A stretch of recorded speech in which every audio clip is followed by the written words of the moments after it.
Zé Filho, cara. Cara, eu tô com um problema aqui na grampeadeira aqui da empresa. Rapaz, a bicha tá funcionando, então a gente já sabe que não é problema elétrico. Olha, eu vou mostrar pra ti aqui, ó. Funcionando, né? Só que aqui dentro,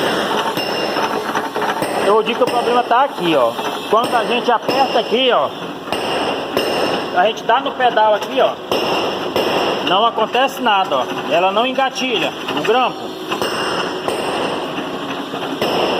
Não sei se for alguma correia, não tem correia caída aqui também.